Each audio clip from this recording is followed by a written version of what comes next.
오늘도 로마의 하루에 나오신 여러분들 축복합니다. 오늘도 하나님께서 우리에게 하루를 살아낼 만한 힘, 말씀을 통해 주시리라 믿습니다. 함께 나누고 싶은 말씀은 신명기 20장 1절에서 4절입니다. 내가 나가서 적군과 싸우려 할 때에 말과 병거와 백성이 너보다 많음을 볼지라도 그들을 두려워하지 말라. 애굽 땅에서 너를 인도하여 내신 내 하나님 여호와께서 너와 함께 하시느니라.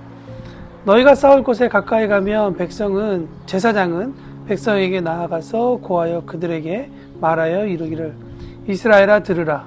너희가 오늘 너희 대적과 싸우려고 나왔으니 마음에 겁내지 말며 두려워하지 말며 떨지 말며 그들로 말미암아 놀라지 말라. 너희 하나님 여호와는 너희와 함께 행하시며 너희를 위하여 적군과 싸우시고 구원하실 것이라 할 것이며. 전쟁은 피해야 하지만 지킬 것이 있다면 물러서지 말아야 합니다. 본문의 이스라엘의 광야 세대에 있어서 지켜야 할 것은 무엇일까? 가나안이라는 곳에 들어가 각 지파마다 할당된 땅에 정착하라는 하나님의 명령일 것입니다. 그러므로 본문에서 이스라엘의 전쟁함이라고 하는 행동은 하나님 말씀에 대한 순종이라 우리가 볼 수 있을 것 같습니다. 그렇다면 중요한 것은 이스라엘이 누구와 적을 할 것이며 어떻게 싸워야 할 것인가 라고 하는 부분이겠죠. 이스라엘에게 있어서 적이라 할 때 하나님께서 두 가지 정도를 말씀하시는 것 같습니다. 첫 번째는 우상이라는 것이죠. 하나님의 자녀들이 그분을 의지하지 못하고 다른 것들을 의지하도록 만드는 거짓 신들을 이야기합니다. 또 다른 하나는 하나님을 대적하는 행위를 하는 집단이겠죠. 나라나 아니면 어떤 민족이나 이런 것들일 것입니다. 이것들을 정리해 보면 이스라엘에게 허락된 전쟁이 있는데 그것은 이스라엘 개인의 욕심을 위해서가 아니라 하나님을 믿는 데 있어서 그분과의 관계하는 데 있어서 그것을 막거나 방해하는 존재, 가치 이런 것들과의 싸움이라 할 수 있을 것 같습니다. 오늘을 살아가며 우리가 처한 환경 중에 하나님의 사랑과 보호하심에 대해 의심하게 하고 낙심케 하라는 영적 전쟁이 분명히 존재합니다. 하나님은 이 싸움을 그래 너희들끼리 한번 배웠으니 잘 싸워봐라 라는 식으로 내버려 두지 않으시고 우리의 이 싸움을 함께 동참하시고 참전하십니다.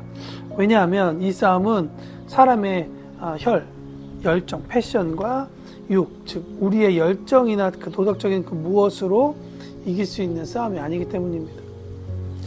이것은 하나님께서 이스라엘 통해 온 인류를 구원하시는 의지를 드러내시는 것과도 연결되어 있죠. 로마서 8장은 그래서 이야기합니다. 내가 확신하노니 사망이나 생명이나 천사들이나 권세자들이나 현재일이나 장래일이나 능력이나 높음이나 깊음이나 다른 어떤 피조물이라도 우리를 우리 주 그리스도 예수 안에 있는 하나님의 사랑에서 끊을 수 없다. 하나님은 절대로 하나님과 사람 사이의 연합을 방해하는 무리 어떤 존재를 가만두지 않으십니다. 그러니 어떤 세력이든 어떠한 모습이든 그 크기에 대해서 두려워하지 말라라고 하나님께서 우리에게 말씀하시는 거죠. 어떤 역적 전쟁이 일어난다 할지라도 적군과 싸우려 할 때 말과 병거와 백성의 수가 많을지라도 우리가 두려워하지 않을 것은, 그러니까 내가 이 싸움을 이길 수 있을까라고 두려워하지 말아야 할 것은 하나님께서 함께 싸울 것이기 때문이다 라고 우리에게도 말씀하고 있는 것입니다. 여러분, 이스라엘에게는 이미 애굽이란 땅에서 어떻게 거짓 신들과 하나님이 싸워 이기셨고 홍해라고 하는 이 자연까지도 다스리시는 하나님, 또 광야에서 이런저런 전투 중에 이스라엘이 승리하도록 도우시는 하나님을 이스라엘이라고 하는 이 사람들은 보아서 배워 알았습니다. 그렇기 때문에 하나님께서 그들에게 지난 시간을 되돌아보며 하나님을 의지하라고 말씀하시는 거죠. 이와 같은 원리는 우리에게도 동일하게 적용됩니다.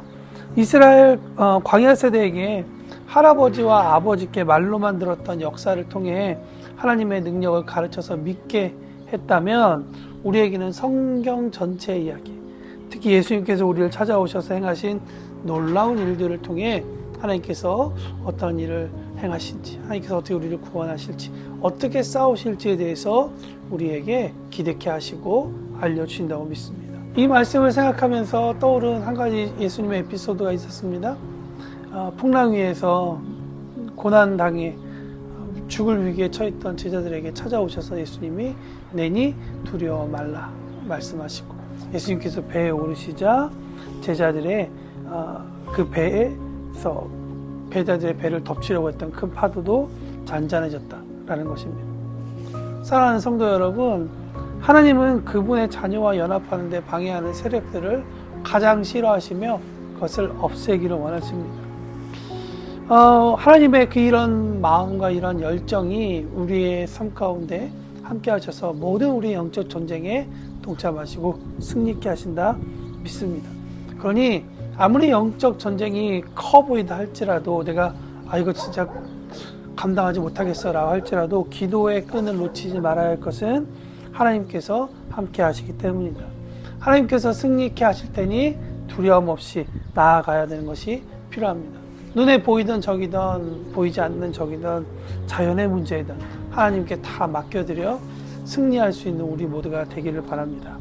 또한 혹여나 우리가 하나님께서 그렇게 일하시고 있는데 우리 스스로가 혹시 그런 하나님을 믿지 않는 그런 모습으로 우리가 능동적으로 나아가지 않아서 우리 삶 가운데 어떤 패배, 어떤 낙심의 길이 있다면 오늘만큼은 말씀을 통해 다시 한번 더 일어설 수 있기를 바랍니다. 어제도 함께 말씀을 나눴지만 행위라는 것은 몸에 남는 행동의 기억입니다. 하나님께서 우리 가운데 행하신 수많은 기적들을 다시 한번 더 떠올려 보십시오. 하나님께서 여러분의 삶 가운데 얼마나 크게 역사하셨는지 여러분의 몸은, 여러분의 영혼은 기억할 겁니다. 그러니 말씀을 붙잡고 다시 한번 더 힘을 얻어서 오늘 하루 한 걸음을 더 나아갈 수 있기를 바랍니다. 오늘 당신의 삶을 축복하고 응원합니다.